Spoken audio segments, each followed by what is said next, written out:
جی، اور جب اللہ فرمائے گا اے عیسیٰ ابن مریم کیا تو نے لوگوں سے کہا تھا کہ مجھے اور میری ماں کو اللہ کے سوا معبود بنا لو؟ ابھی آپ سوچئے قیامت کے دن جب عیسیٰ علیہ السلام سے سوال کیا جائے گا، کیا اے عیسیٰ ابن مریم کیا تو نے لوگوں سے کہا تھا کہ مجھے اور میری ماں کو اللہ کے سوا معبود بنا لو؟ وہ کہیں گا تو پاک ہے، میرے لیے جائز نہیں کہ وہ بات کہو جس کا مجھے حق نہیں ہے. ٹھیک ہے، کسی بھی رسول کی اتنی ہمت نہیں تھی، اتنا اختیار نہیں تھا کہ وہ کہے کہ ہماری عبادت کرو. ٹھیک ہے، ابھی آپ سوچو کہ آج کچھ ایسے بھی لوگ ہیں دنیا میں ہمارے معاشرے میں موجود کہ ایک ہیوج پاپولیشن آتی ہے ان کے پاس میں، ان کو جھک کر ان کو سجدہ کر رہی ہے اور وہ لوگ خوش ہوتے ہیں، انہیں سجدہ کیا جا رہا ہے. ٹھیک ہے، ان کے ہاتھ چومے جا رہے ہیں اور وہ لوگ خوش ہوتے ہیں کہ ہماری اتنی عزت ہو رہی ہے اور یہ بات بتاتے ہیں کہ ہم بھی شفا دین پر قادر ہیں. ٹھیک ہے، نعوذ باللہ، یہ شرک ہے. اب جب عیسیٰ علیہ السلام سے پوچھا جائے گا کہ تم نے کہا تھا کہ میری عبادت کرو، ٹھیک ہے، تو اب وہ معمولی بندوں کی کیا حیثیت؟ وہ کہیں گا تو پاک ہے. عیسیٰ علیہ السلام جواب دیں گے کہ اللہ تو پاک ہے، میرے لیے جائز نہیں ہے کہ وہ میں بات کہوں جس کا مجھے حق نہیں ہے. اگر میں نے یہ کہا ہوتا تو یقیناً تو اسے جانتا ہوتا. اب عیسیٰ علیہ السلام کہتے ہیں کہ بے شک ہم گواہی دے رہے ہیں، جب ہم نے سورۃ آل عمران پڑھا، ہم نے سورہ مائدہ پڑھا تو ہمیں پتا چلا کہ عیسیٰ علیہ السلام نے تو بس تبلیغ کی ہے، انہوں نے بس دعوت دی ہے، حق کی بات پہنچائی ہے. انہوں نے کہیں پر بھی یہ نہیں کہا کہ میرے جانے کے بعد میری عبادت کرو یا مجھے خدا سمجھو. عیسیٰ علیہ السلام کہیں گے کہ بے شک مجھے حق نہیں ہے، اگر میں نے یہ کہا ہوتا تو اللہ تعالیٰ کو زیادہ علم ہے، وہ زیادہ جاننے والا ہے، اسے تو جانتا ہوتا. تو جانتا ہے کہ جو میرے نفس میں ہے اور میں نہیں جانتا جو تیرے نفس میں ہے، یقیناً تو ہی چھپی ہوئی باتوں کو اچھی طرح جاننے والا ہے. اب عیسیٰ علیہ السلام جواب دیں گے کہ اگر میں نے یہ کہا ہوتا تو اسے بہتر جانتا، کیونکہ اللہ رب العالمین ہر چیز کو جاننے والا ہے. میں نے انہیں اس سے سوا کچھ نہیں کہا جس کا تو نے مجھے حکم دیا ہے. تو اللہ رب العالمین کیا کہتے ہیں کہ جو نبی ہے، ٹھیک ہے، وہ کیا ہے؟ وہ بس بات کو پہنچا دینے والے ہیں. اللہ نے انہیں ایک کام دیا تھا، ایک ذمہ داری دی تھی، ایک رسپانسبلٹی دی تھی کہ دنیا میں جانا ہے، لوگوں کو، اس قوم کو، امتوں کو بات بتانا ہے. کیا بات بتانا ہے؟ کہ اللہ کو ایک ہی ماننا ہے، اللہ کے سوا کوئی معبود نہیں ہے، کوئی برحق نہیں ہے، اسی کی عبادت کرنا ہے، اسی کے سامنے جھکنا ہے. ٹھیک ہے، وہی ہر چیز پر قادر ہے. اگر اس کے علاوہ کسی اور کو مانیں گے تو تمہارے لیے جہنم ہے. اور تمام نبیوں نے بس یہی بات بتائی ہے. میں نے انہیں اس کے سوا کچھ نہیں کہا جس کا تو نے مجھے حکم دیا تھا کہ اللہ کی عبادت کرو جو میرا اور تمہارا رب ہے، اور میں ان پر گواہ تھا جب تک ان میں رہا. اب انہوں نے کیا کہا؟ میں جب تک اس قوم میں موجود تھا میں ان پر گواہ تھا، ٹھیک ہے، جب تک ان کی عبادت نہیں کی گئی ہے. پھر جب تو نے مجھے اٹھا لیا تو ہی ان پر نگران تھا اور تو ہی ہر چیز پر گواہ ہے. لیکن اب ان کے جانے کے بعد وہ کہہ رہے ہیں کہ میرے جانے کے بعد جب تو نے مجھے اوپر آسمان پر اٹھا لیا اس کے بعد تو کیا ہوا مجھے نہیں پتا، اس پر پھر تو ہی نگران ہے. اگر تو انہیں عذاب دے تو بے شک وہ تیرے بندے ہیں، اور اگر تو انہیں بخش دے تو بے شک تو ہی سب پر غالب اور حکمت والا ہے. ٹھیک ہے، اب کیونکہ جب ان سے سوال کیا جا رہا ہے کہ کیا آپ نے کہا تھا کہ میری عبادت کرنا ہے، جو نصارہ ہیں، جو عیسائی ہیں، جو آپ کو خدا سمجھ رہے ہیں، تو عیسیٰ علیہ السلام کہیں گے کہ بے شک میرے جانے کے بعد کیا ہوا میں نہیں جانتا، تو ہی ان پر نگران ہے. اب یہ تیرے بندے ہیں، تو غالب ہے، اب تو چاہے تو بخش دے، تو چاہے تو عذاب دے، تو ہی سب پر غالب اور حکمت والا ہے. اسی بارے میں سورۃ الانعام کے بھی کچھ آیتیں رکھے گئے ہیں.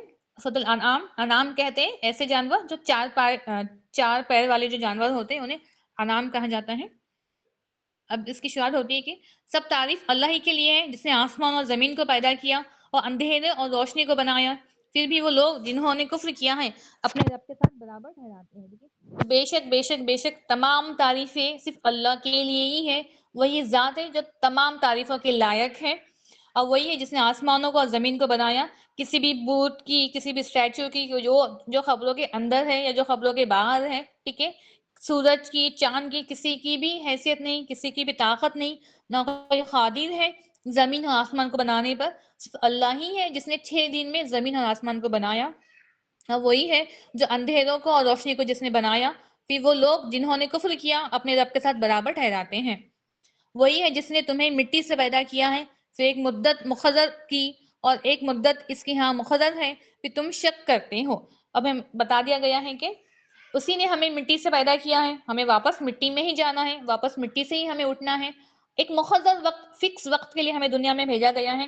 کچھ سالوں کا وقت ہے، 50 60 70، کسی کا تو اس سے بھی کم ہے. ٹھیک ہے، اس کے بعد اللہ کی طرف ہمیں لوٹ کر جانا ہے. ایک مدت تک رہنا ہے تو کیوں رہنا ہے، کس مقصد کے ساتھ میں رہنا ہے، ہمیں وہ بھی بتا دیا گیا ہے. پھر بے شک تم شک کرتے ہو، اور اس کے بعد بھی ہر چیز واضح واضح کلیئر طور پہ بتانے کے بعد بھی ایک حد تک جو انسان ہے وہ کیا ہے، گمراہ ہو چکا ہے. اور آسمان اور زمین میں وہی ہے، اللہ تمہارے چھپے اور تمہارے کھلے کو جانتا ہے، اور جانتا ہے جو تم کماتے ہو. تو بے شک وہی ذات ہے جو ہمارے دل کی ہر بات کو جانتی ہے، اور جو ہم کما رہے ہیں، ٹھیک ہے، کمانا مینس پیسہ نہیں، مال نہیں، انکم نہیں، جو نیکیاں ہم کماتے ہیں، ہمیں ہر چیز ہمارے لیے ہڈن ہے.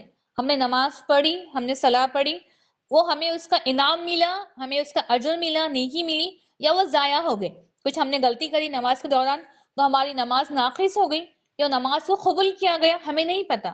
جو ہم نے کمایا نماز کے ذریعے یہ اللہ ہی جانتا ہے.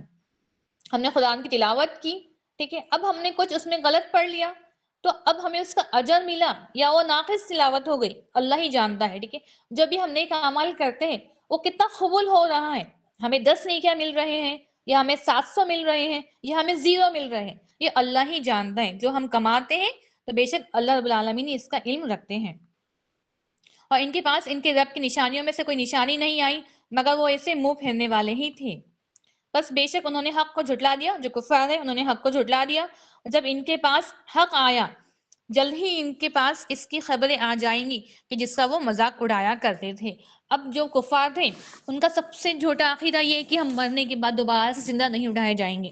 ہم مرنے کے بعد جب ہم مٹی میں چل جائیں گے، ہم ہڈیاں ہو جائیں گے تو ہم دوبارہ سے نہیں زندہ اٹھائے جائیں گے. یہ ان کا عقیدہ تھا.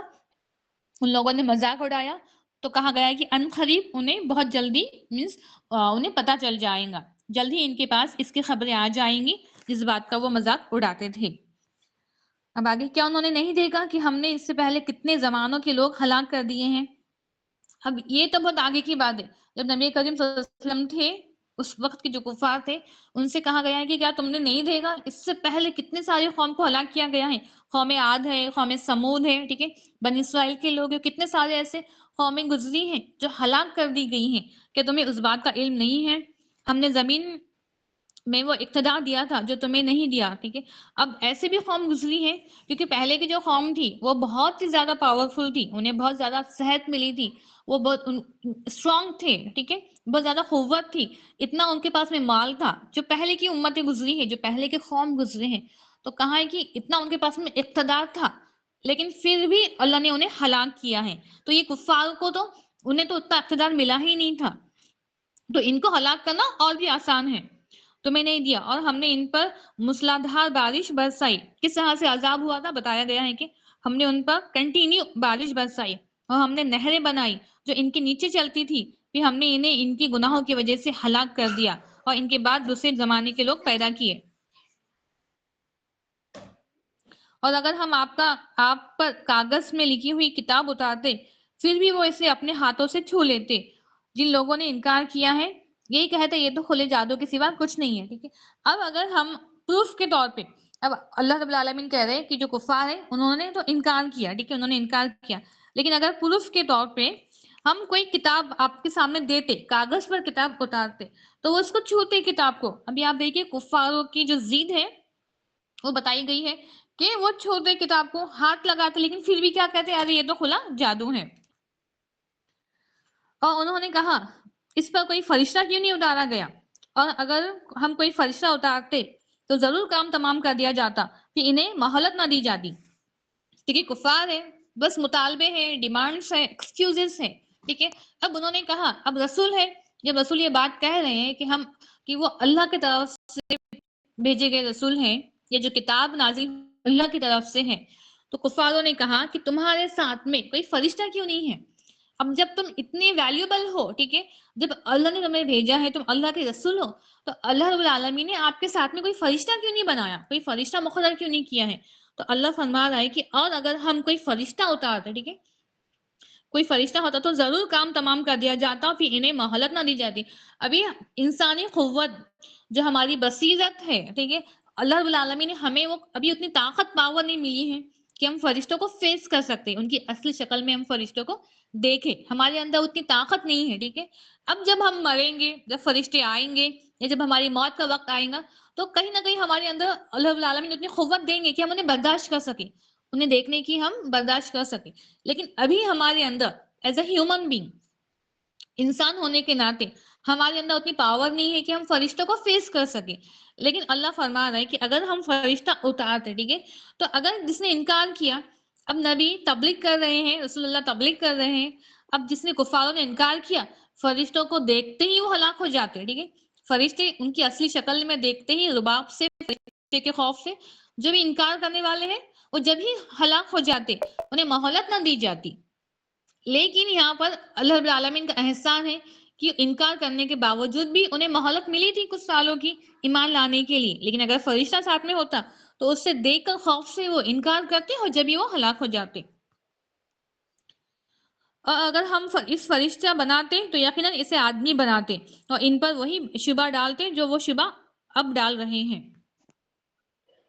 اور بے شک آپ سے پہلے کئی رسولوں کو مذاق اڑایا گیا، تو ان میں سے جنہوں نے مذاق اڑایا تھا انہیں اس چیز نے گھیر لیا جس کا وہ مذاق اڑاتے تھے. تو ٹھیک ہے، ابھی آپ صلی اللہ علیہ وسلم کو بتایا گیا ہے کہ بس آپ ہی وہ نبی نہیں ہے، آپ سے پہلے جتنے بھی نبی گزرے ہیں ہر ایک نبی کا، ابراہیم علیہ السلام کا، موسیٰ علیہ السلام کا، عیسیٰ علیہ السلام کا، ٹھیک ہے، ہر ایک نبی کا مذاق اڑایا گیا ہے. ہر ایک نبی کا، نوح علیہ السلام کا، سب کا مذاق اڑایا گیا ہے.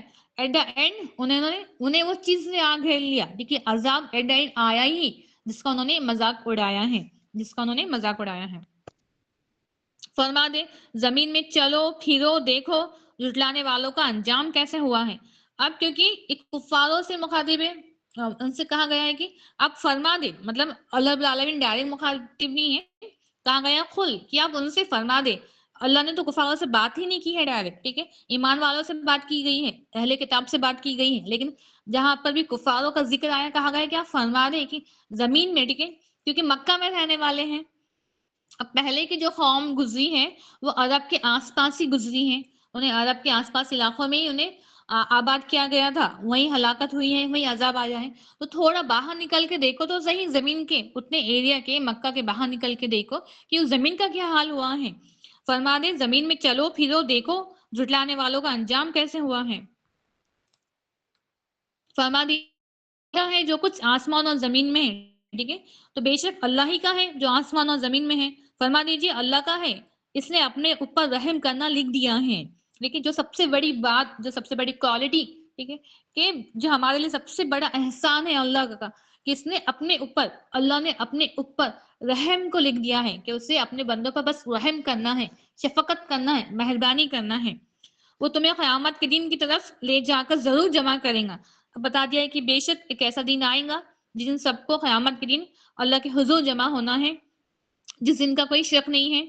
جن لوگوں نے اپنے آپ کو خسارے میں ڈالا تو وہی ایمان نہیں لاتے، ٹھیک ہے. اب ایمان نہیں لا کر کفر کر کے جو لوگ کر رہے ہیں وہ اپنے ہاتھوں سے خود کی جانوں کو کیا کیا، خسارے میں ڈالا.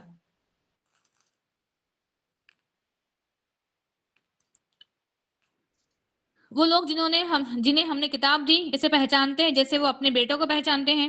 وہ لوگ جنہوں نے اپنے آپ کو خسارے میں ڈالا تو وہ ایمان نہیں لاتے، ٹھیک ہے. اب کیونکہ یہودیوں موجود تھے بنی اسرائیل، ان کی کتاب میں وہ بات موجود تھی کہ ایک نبی آنے والے ہیں، ان کی کوالٹیز بتا دی گئی تھی، اور وہ اس طرح سے ان کی کوالٹیز بتا دی گئی تھی جس طرح سے ایک باپ اپنے بیٹے کو پہچانتا ہے. تو انہیں پتا تھا کہ اس طرح سے آنے والے ہیں، ان کی کوالٹیز کیا ہیں، ان کی صفات کیا ہیں. لیکن جب وہ آئے تو بنی اسرائیل نے کیا کیا، ان کا انکار کیا. تو جو ایمان نہیں لانے والے وہ کیا ہے، وہ خسارے میں ہیں.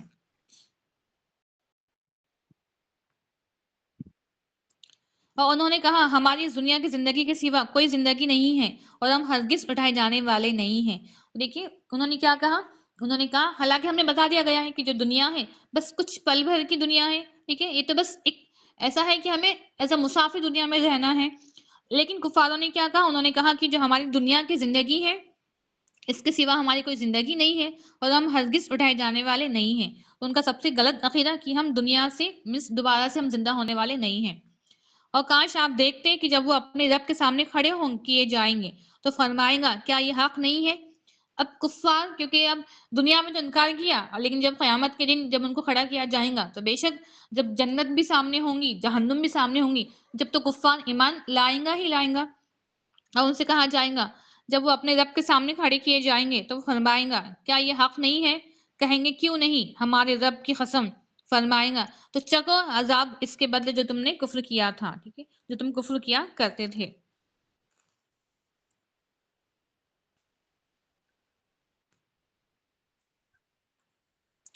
کہہ دیجئے میں تم سے نہیں کہتا کہ میرے پاس اللہ کے خزانے ہیں۔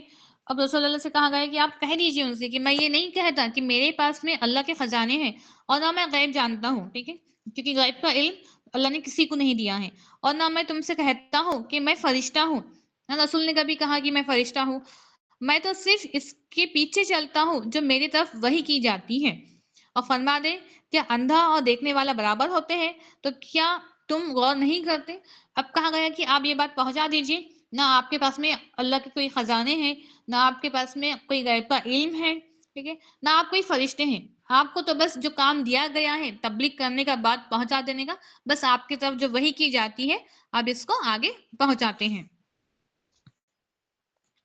اور اس کے ساتھ ان لوگوں کو ڈرائیں جو خوف رکھتے ہیں کہ اپنے رب کی طرف لے جا کر اکٹھے کیے جائیں گے، اس کے سوا ان کا نہ کوئی دوست ہوگا اور نہ کوئی سفارش کرنے والا کہ وہ بچ جائیں۔ اب جو ایمان والے ہیں وہ اس دن سے ڈرتے ہیں، اور جو کفر کرنے والے ہیں وہ اپنی گمراہی میں ہیں۔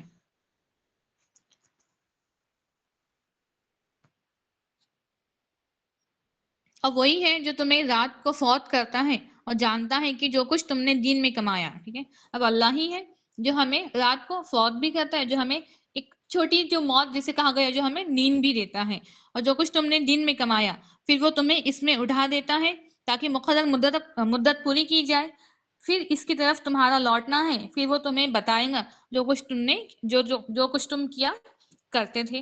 تو بے شک کہا گیا کہ جو نیند ہے ہماری، ٹھیک ہے، اس لیے ہمیں نیند سے اٹھنے کے بعد بھی اللہ کا شکر کرنا ہے، کیونکہ جو نیند ہوتی ہے وہ انسان کی چھوٹی سی مائنر موت ہے، ٹھیک ہے، اگر جس کا وقت پورا ہو گیا تو کچھ لوگ ویسے بھی آپ نے سنے ہوں گے کہ سوئے تھے اور سو ہی رہ گئے، مطلب چلے گئے دنیا سے، تو جس کا وقت پورا ہو گیا وہ چلے جاتا ہے، اور جس کی مدت باقی ہے وہ واپس جاگ جاتا ہے۔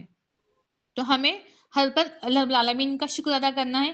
ہمیں نہیں پتا، موت تو حق ہے، موت ہمارے پیچھے ہی کھڑی ہوئی ہے، ٹھیک ہے، بس ہمیں نہیں پتا کب آنے والی ہے، ہمیں ہر وقت اللہ کا شکر ادا کرنا ہے، جو بھی ہم نے گناہ کیے ہیں جانے انجانے میں ہمیں اس کو توبہ کرنا ہے، اللہ کو راضی کرنے کی کوشش کرنا ہے، ہمیں دعا کرنا ہے کہ وہ ہم سے راضی ہو جائے، اس دنیا کے لیے بھی آخرت کے لیے بھی، اور ہمیں ہر پل دعا کرنا ہے کہ ہمیں اللہ رب العالمین اس دن ہمیں دنیا سے اٹھا، یا اس دن ہمیں اپنے پاس بلا جس دن ہمارے ایمان کا لیول سب سے ہائیسٹ لیول پہ ہو، جس دن اللہ ہم سے راضی ہو، ٹھیک ہے۔ ہمارا یہاں پر 7 پارے کا خلاصہ مکمل ہوا۔ کسی کوئی بات، کوئی ایسی چیز جو سمجھ میں نہیں آئی ہے، یا ایسا لگ رہا ہے کہ ہم بہت فاسٹ جا رہے ہیں؟ الحمدللہ اچھا سمجھ میں آ رہا، فاسٹ میں جا رہا تھا، آرام سے بول رہا۔ ٹھیک ہے، بارک اللہ فیکم، سبحانک اللہم و بحمدک، اشہد ان لا الہ الا انت، استغفرک و اتوب الیک۔ السلام علیکم ورحمۃ اللہ وبرکاتہ۔ وعلیکم السلام ورحمۃ وعلیکم اللہ السلام وبرکاتہ۔ ورحمۃ اللہ وبرکاتہ۔ السلام علیکم۔ السلام علیکم باجی، دعا میں یاد رکھیے، ہمارے بچوں کے واسطے بھی دعا کیجیے۔ السلام انشاءاللہ علیکم۔ السلام علیکم، سب کو وعلیکم السلام علیکم، دعاؤں کی درخواست۔